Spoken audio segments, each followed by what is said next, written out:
welcome. Thank you for joining us on this edition of News 2. Happy Friday. Topping our newscast, the St. Thomas Election System conference room was packed Friday morning as members of the public flocked to see the new voting machines that will most likely be used in the next elections.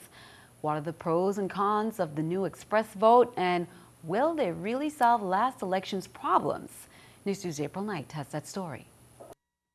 The new machine that should safeguard Virgin Islanders' right to suffrage. That's how the new express vote is being pitched to members of the public at the St. Thomas St. John Election Board meeting on Friday. According to ES&S, express vote's main advantage is that it won't allow the voter to make mistakes that they can make on a regular paper ballot, including overvoting and problematic party symbol voting. Mistakes that you made, it will not allow you to make those mistakes. So every ballot that comes off the express vote that goes into the GS200 will be voted correctly. The process is quick. Voters are given blank ballots, they insert it into express vote, click their choices on a screen, and print out a completed ballot card. The voter has several opportunities to review the ballot or change his selections. Yes, very quick. Okay. It's efficient. Yeah. Okay, so are you satisfied with this machine? I'm satisfied thus far. Express vote is only a ballot marking device, not a tabulator. The printouts still need to be inserted into the DS200s, the machines that actually count the vote. The express vote is also ADA compliant. In spite of attempts by the ES&S official to explain the advantages of the machine, members of the public who were present still expressed skepticism, but much of that was based on a persistent distrust of the election system and the Board of Elections. How can you control that nothing is being erased or changed? Well, for you to perform the function of erasing or resetting the machine, there is a special password that only the supervisor and her staff would know. That scares me. That scares me. There were also those who felt that the new machines are more complicated. Any problem with the machine that I voted on last year, the US200? I think yours one is more confusing than last year's. The express votes are expected to be used during the 2016 elections. Reporting for News 2, I'm April Knight. And live demonstrations are being held as part of an ongoing effort to provide the public. Rotary 2 presented the very first one that was held at Frenchman's Reef on Wednesday. Residents on St. John can see those demonstrations at the Frank Powell Park on Saturday, October 31st from 1 p.m. to 4 p.m. On Friday, Senator Kenneth Gittin said he was disappointed that some government employees had not been paid on Thursday's government payday. But he also said he is encouraged that Finance Commissioner Valdemar Collins added that the situation that caused the missed payday would soon be rectified. Here's more. Looking at this situation, time was of the essence to ensure that the deadline is met, especially in light of the long weekend as the territory observes David Hamilton Jackson Day, which is also known as Liberty Day. My heart goes out to those employees who were not paid on Thursday, and at the same time, I'm thanking Commissioner Collins and his staff of the Department of Finance. In other news, just an update to report on the Coral Bay Community Council's project to remove the derelict boats in Coral Bay Harbor. The project is funded by the NOAA Marine Debris Removal Program, with required matching funds provided by in-kind services and dollar contributions by many in the community. The council has received the Army Corps permit on October 19th to proceed based on review of the plans and approvals by numerous federal agencies and DPNR. Sea Tow Virgin Islands, the contractor, can complete all its arrangements. The current plan is to do the removal work in January 2016. This project will remove 9 wrecks from the harbor, some dating as far back as Hurricane Hugo in 1989. The Virgin Islands Police Department got to take part in what could be the biggest gathering of law enforcement officials in the world, the 122nd International Police Chiefs Association's annual conference. In addition to new knowledge and techniques, our local police officers also got an added treat. They are parents of their commander-in-chief. News2's April Knight has more. Several members of the Virgin Islands Police Department got the experience of a lifetime at the 122nd IACP conference in Chicago this week. The IACP, or International Association of Police Chiefs annual conference, gathered law enforcers from around the globe to listen to renowned keynote speakers, including the director of the FBI. What could be driving an increase in murder in some cities spread across all regions of the country, all at the same time?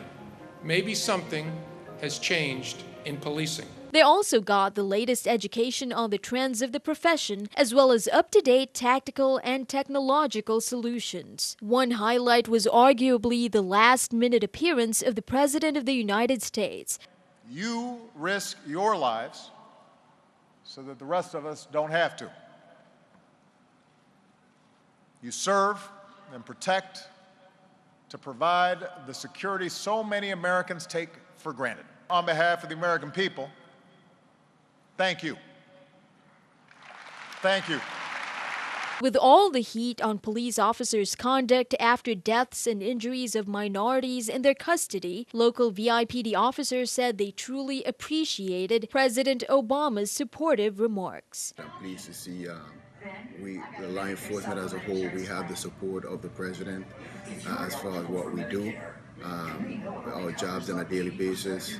I'm also pleased to see as far as gun control, his mindset is basically in the same direction as law enforcement. Reporting for News 2, I'm April Knight. Meanwhile, turn our attention back at home. Saturday night is Halloween, and the VIPD says there will be plenty of ghouls and goblins roaming around the streets. They want to make sure it's a safe one for everyone.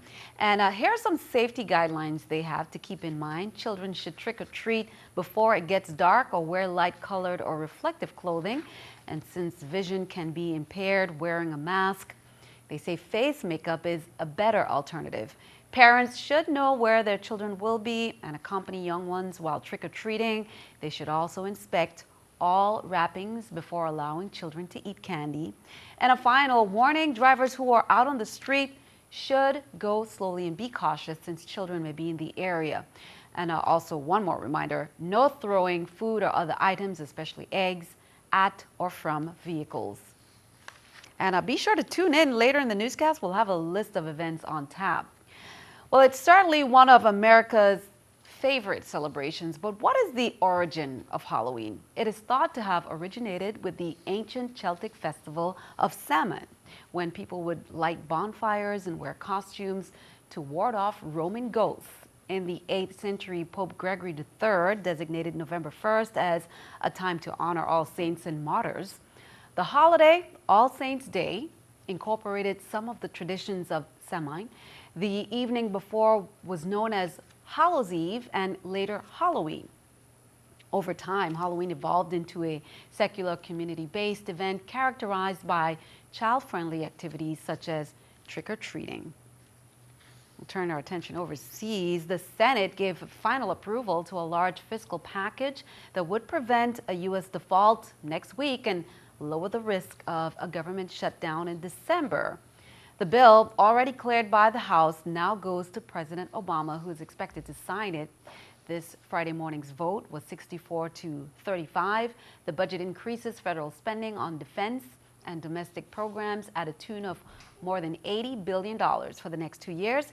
It also suspends the nation's debt limit through March 20th, 2017, rather. The measure had broad support from Democrats, but limited support from Republicans. Many Republicans complained that the deal contained too much spending. GOP presidential candidate Senator Rand Paul of Kentucky forced a rare overnight Senate session when he filibustered the bill. Keeping an eye on the economy, here's a look at the New York Stock Exchange with our stock market watch. Taking a look there, everything down. The Dow down 92, NASDAQ 20, S&P 500 also down at 10. Coming up on News 2, we end Breast Cancer Awareness Month with the latest news on mammograms, plus highlights from the Women's Empowerment Conference held earlier today at the Marriott's. Also, looking for some Halloween fun? We've got you covered with a few ideas.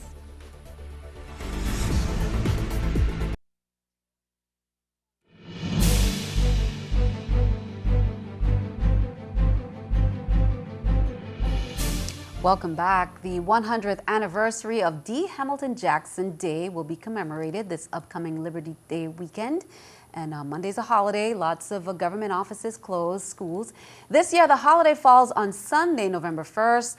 Born on the island of St. Croix in 1844, David Hamilton Jackson contributed to the territory as an educator, editor, labor leader, lawyer, judge, and legislator. With the help of several others, Jackson organized the first labor union in the Caribbean region. He traveled to Denmark to petition for better working conditions, higher wages, and to remove the law that censored all publications that were not government subsidized. A forum is held this evening at UVI on St. Croix, and on Sunday, a ceremony at Jackson's gravesite in the Christian Set Cemetery, and then on Monday, Grove Place at the park, named in his honor from 9 a.m. We are a community of women, business owners, entrepreneurs, and professionals, and we need to support each other for successful development and enrichment. The 2015 Women's Empowerment Conference was held earlier today at the Marriott Frenchman's Reef Resort. The event drew many women who aimed to do just that, from St. Thomas, St. Croix, St. John, and even the BVI. Got this.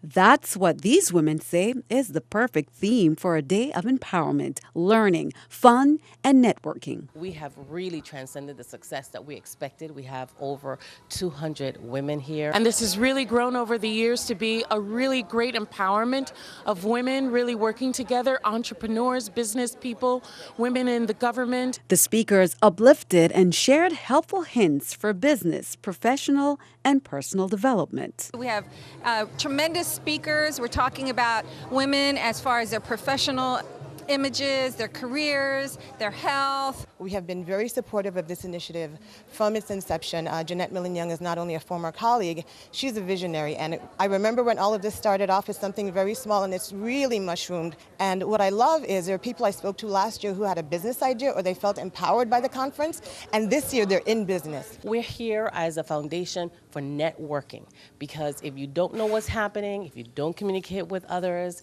you may be missing out on opportunities. So the Women Striving for Success, which was basically started in 2012 but incorporated in 2013, has really grown to a group of women who now have separate committees. The keynote speaker was USVI's Tourism Commissioner, Beverly Nicholson Doty. This is just a fantastic opportunity for us as women to take that time to network, to learn from each other, and to empower each other. We got this. And the event ended today. Launched in 2012, Women Striving for Success, Inc. began as an informal grassroots movement in 2012 by USVI Senator Jeanette Millen-Young, who remains actively involved as the group's president. It was quickly incorporated in 2013 and operates as a nonprofit community of women business owners, entrepreneurs, and professionals. Well, here's much more news. We have breast cancer recognition continues. And as we close out Breast Cancer Awareness Month, the American Cancer Society says it came up with its recommendations that women start mammograms at an older age after reviewing the latest medical evidence available and weighing the benefits and harms of mammograms.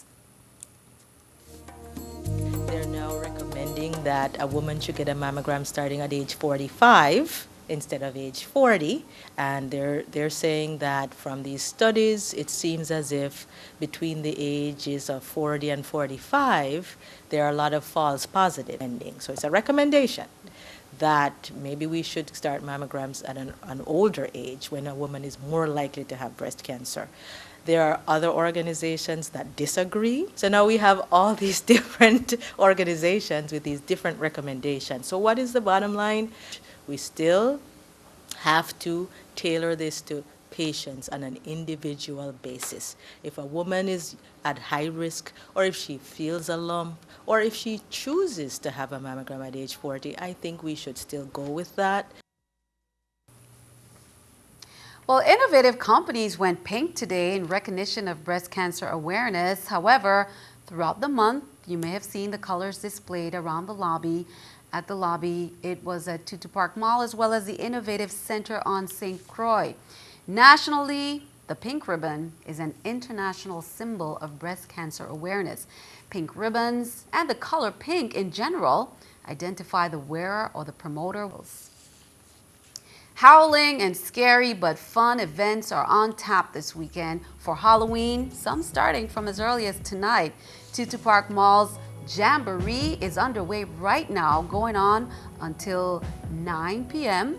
A costume parade and contest, face painting, storytelling, and trick-or-treating. Now, since Wednesday, they have had a haunted house set up and opened certain doors. Sunny Isle Shopping Center will be holding a costume contest as well. Free trick-or-treating bag for kids, music, and a fashion show. That's from 1 to 5 on Saturday at the Courtyard. It's a Freaky Friday tonight at Illusions Nightclub. A Halloween costume party is underway. Music by DJ Avalanche, DJ Temp, and King Animosity. There's a UVI shuttle available. How about spending some time with bats? The St. Croix Environmental Association is spending Saturday from 5:30 to 7 with the bats. They will gather at a Danish well as hundreds of cave bats will be taking flight for the night. Costumes, they say, are optional. A discussion about the bats will take place. Call 773-1989 for directions. Montessori School holds their Fall Fest on Saturday at the school from 11 a.m. to 4 p.m. All the fun events, face painting, pumpkin decorating, plus a costume parade at 3. The Palms at Pelican Cove on St. Croix has the Crypt Halloween Club Night on Saturday. Music is by Lion King and Big Cat Sound. Proceeds will benefit NPR programming on WTJX. Plus, it's a zombie land at Yacht Haven on Saturday night. That's from 9 a.m. to 1 and 1 p.m. At Fat Turtle, music is by DJ Cypher. Prizes for the best costume. Also on Saturday, Crown Bay holds a Sockaween, The Purge, from 8 p.m. to 3 p.m. with all your local favorites such as Pumpa. They say the most daring costume gets in for free. On St. John, head to Halloween fun at Drake. A costume contest. DJ is top-notch. All the fun begins from 9 p.m. until. Well, what will our weather look like this entire weekend? Stick around. Your News 2 AccuWeather forecast comes your way next.